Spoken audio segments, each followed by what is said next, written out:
پہلے آپ مجھے یہ بتائیں کہ کولیٹرل ڈیمیج ٹھیک کام ہے کہ غلط ہے؟ تو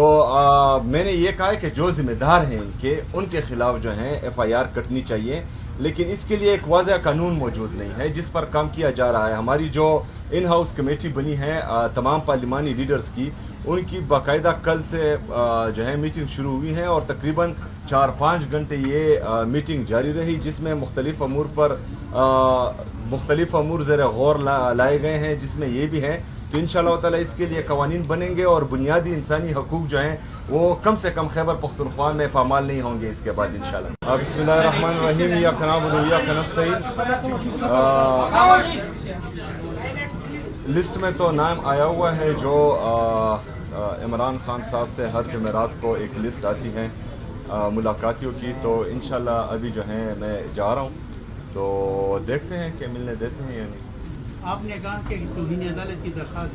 دائر ہوئی ہے؟ جی آج جو ہے کیونکہ وہ ہمیں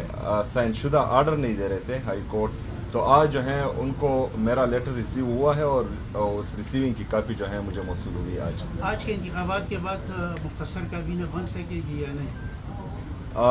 انشاءاللہ بنے گی۔ بڑی رکاوٹ کون سی ہے؟ عمران خان نے پیغام بھی بھیجا ہے کابینہ کے حوالے سے، تو ابھی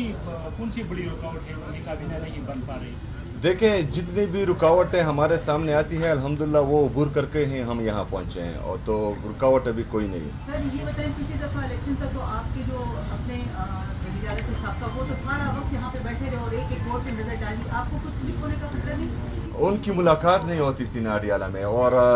ایسی بات ہے کہ ہمیں جو ہے ہمارے جتنے بھی ایم پی ایز ہیں اسپیکر صاحب سے الیکشن ان کے الیکشن سے لے کر میرے الیکشن تک الحمدللہ ہمارا ایک بندہ بھی سلپ نہیں ہوا، اس کے بعد بھی نہیں ہوگا۔ بالکل چٹان کی طرح ہمارے سارے MPs Imran Khan صاحب کے ساتھ اور اس کی پارٹی کے ساتھ کھڑے ہیں۔ سر یہ بتائیں گڈ گورننس ایک سنگین مسئلہ بن چکا ہے، لوگوں کے ایکسپیکٹیشن ہے، تیسری بار آپ کی پارٹی کو حکومت دی ہے،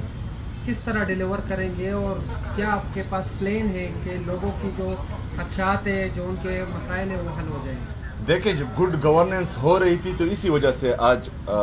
ہم تیسری دفعہ حکومت میں ہیں۔ لوگ عمران خان صاحب اس کی پارٹی پر اعتماد کرتے ہیں۔ خیبر پختونخوا کی تاریخ میں یہ پہلی دفعہ ہو رہا ہے کہ کسی حکومت کو یا کسی پارٹی کو تیسری دفعہ جو ہے موقع دیا جا رہا ہے، تو لوگوں کا وہ مطمئن ہے، لوگوں کا اعتماد ہے عمران خان پر، ان کے نظریے پر اور ان کی پارٹی پر، تو اسی وجہ سے جو ہے تیسری دفعہ ہم حکومت میں ہیں۔ تو انشاءاللہ تعالی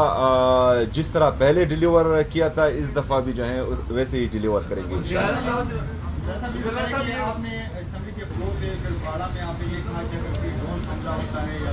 کولیٹرل ڈیمیج ہوتا ہے تو ہم آرمی چیف کے خلاف FIR درج کریں گے۔ کل پھر سے باڑہ گرا میں ایک واقعہ ہوا ہے، کب جا رہے ہیں FIR کرنا؟ پہلے آپ مجھے یہ بتائیں کہ کولیٹرل ڈیمیج ٹھیک کام ہے کہ غلط ہے؟ تو میں نے یہ کہا ہے کہ جو ذمہ دار ہیں ان کے خلاف جو ہیں ایف آئی آر کٹنی چاہیے، لیکن اس کے لیے ایک واضح قانون موجود نہیں ہے جس پر کام کیا جا رہا ہے۔ ہماری جو ان ہاؤس کمیٹی بنی ہے تمام پارلیمانی لیڈرز کی، ان کی باقاعدہ کل سے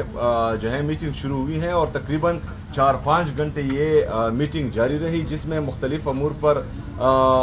مختلف امور زیر غور لائے گئے ہیں، جس میں یہ بھی ہے تو انشاءاللہ تعالی اس کے لیے قوانین بنیں گے اور بنیادی انسانی حقوق جو ہیں وہ کم سے کم خیبر پختونخوا میں پامال نہیں ہوں گے اس کے بعد انشاءاللہ۔ استنبول میں مذاکرات جو تھے افغان طالبان کے ساتھ وہ تقریباً ناکام ہو چکے ہیں۔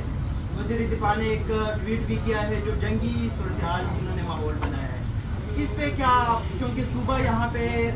قریبی صوبہ خیبر پختونخوا ہی ہے، اگر صورتحال خراب ہوتی ہے تو یہاں پہ خراب ہوگی، اس پہ کیا جو ناکام ہوئے ہیں مذاکرات اس پہ کیا کہتے ہیں؟ دیکھیں جی میں نے پہلے ہی اسمبلی فلور پر میں کہہ چکا ہوں کہ پاک افغان جو